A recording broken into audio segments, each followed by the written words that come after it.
Salut à toutes et à tous, j'espère que vous allez bien. Aujourd'hui on se retrouve pour une nouvelle vidéo, toujours sur le même format que la semaine dernière. Petite voix off, vos retours ont été plutôt intéressants à ce niveau-là, ça a l'air de vous plaire, donc on va continuer un petit peu et voir ce que ça donne. Alors pour vous expliquer un petit peu le projet d'aujourd'hui, comme vous pouvez le voir, j'utilise cette petite hachette sans son manche. Celui-ci je l'ai cassé il y a quelques temps, donc j'ai décidé d'en refaire un. J'étais à deux doigts de racheter un outil, mais je me suis dit que c'était un peu bête, dans le sens où j'ai un peu de bois qui traîne, notamment du bois de chauffage, et autant l'utiliser. Je trouvais ça intéressant d'utiliser du bois de chauffage pour créer le manche d'un outil qui va me servir au bois de chauffage. Voilà, je trouvais ça rigolo. Du coup, première étape, après avoir sélectionné la section de bois qui va me convenir pour créer ce manche, c'est de la débiter pour retirer le maximum de matière pour pouvoir former le manche. Donc j'utilise simplement ma scie sous table et la tête de hache. Donc là je fais bien attention à retirer tout ce qui peut se décoller. Donc là vous voyez il y avait une fente, donc je l'ai retiré et je vais voir tout de suite si la matière restante est suffisante. Donc c'est le cas. Je continue donc en retirant la dernière partie de cœur pour ne garder que la partie extérieure. C'est cette partie là qui va être le plus stable et je bride ma pièce pour ensuite venir l'affiner au rabot électrique.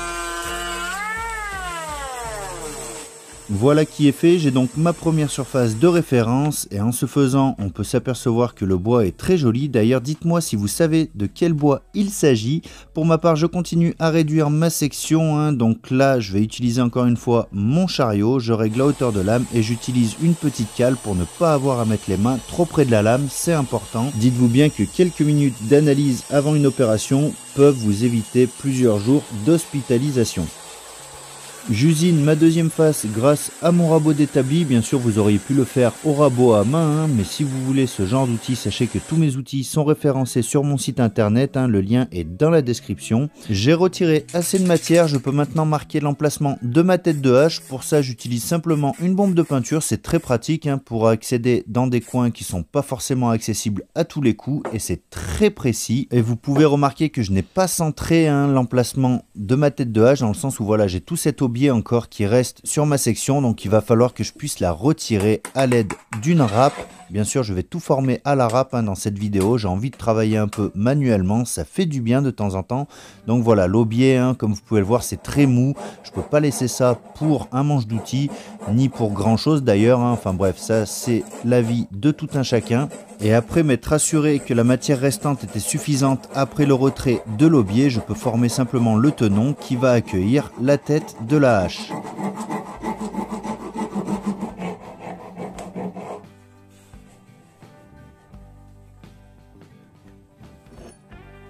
Lorsque j'arrive à la limite des dimensions souhaitées, j'utilise un papier abrasif pour affiner tout ça. Donc là j'utilise simplement une vieille bande de ponceuse à bande qui était cassée. Donc voilà, c'est intéressant de garder des fois des petites choses comme ça. Là pour des formes un peu cylindriques comme ça, c'est très pratique, ça marche très bien.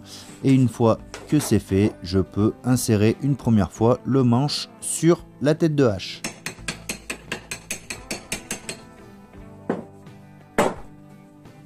Voilà une bonne chose de faite, mais je vous cache pas que dans l'état c'est loin d'être suffisamment confortable. On va donc devoir arranger tout ça. Je commence par tracer la forme approximative de mon manche et encore une fois on va devoir jouer de la râpe. Cette râpe d'ailleurs c'est un outil premier prix, c'est un coffret que j'avais acheté à l'époque en GSB, ça m'a coûté 3 francs 6 sous, mais comme vous pouvez le voir ça suffit amplement pour ce genre de travail.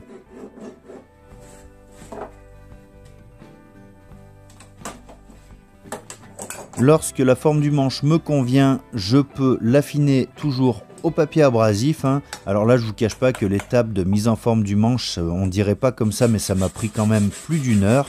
Bref, voilà, j'affine tout ça au papier abrasif une première fois et je ferai ensuite un second passage à la cale souple. C'est la cale que vous avez pu voir sur la vidéo où je teste les produits de chez Action. Elle coûte pas cher et franchement, encore une fois, ça fait le job.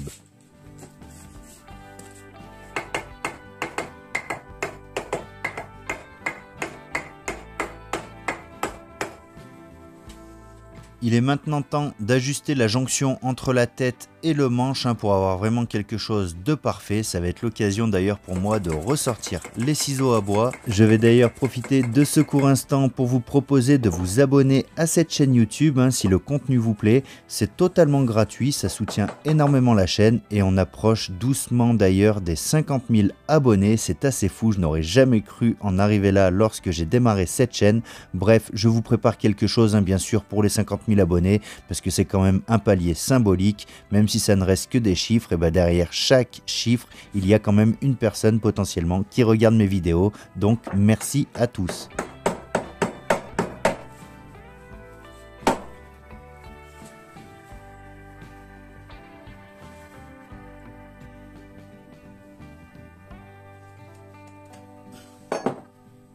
Il est maintenant temps de créer la fente qui va venir recevoir l'insert, l'insert qui va permettre de maintenir la tête de hache sur le manche, mais au préalable je vais créer un petit trou à la base de la fente, dans le sens où il m'est déjà arrivé une fois que lorsque j'insère mon insert, une fissure vienne se créer au niveau du manche, donc voilà, esthétiquement c'est pas terrible et pour la solidité non plus.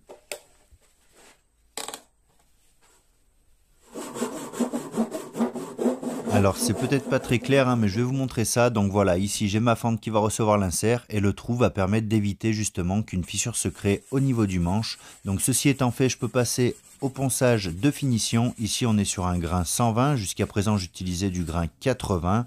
Voilà, c'est chose faite, on peut mettre le manche de côté. Je suis vraiment content de la forme que je lui ai donnée, ça fait vraiment joli.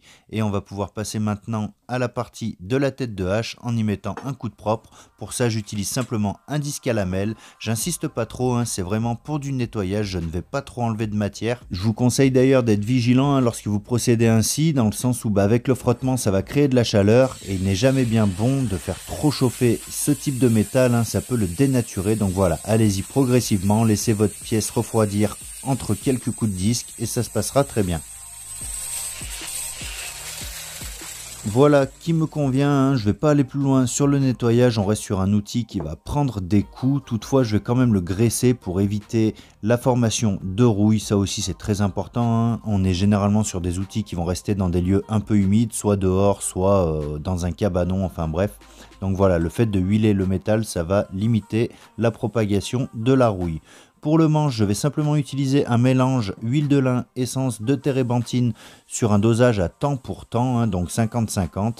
Et là, comme on peut le voir, l'essence se révèle. On a vraiment un manche qui est magnifique. Et vous allez voir le résultat final avec la tête de hache. C'est simplement super joli, je trouve. Je ne sais pas ce que vous en pensez. Dites-le moi dans les commentaires. On va pouvoir donc installer l'insert et tester ça. Moi, je vous laisse sur ces dernières images. N'hésitez pas encore une fois à vous abonner si ce n'est pas déjà fait. Mettez votre petit pouce en l'air, c'est un réel soutien. Pour ma part, je vous donne rendez-vous la semaine prochaine pour une nouvelle vidéo. C'est toujours le mardi à 18 h. Et d'ici là, n'oubliez pas que le meilleur résultat est celui qui vous convient. Ciao!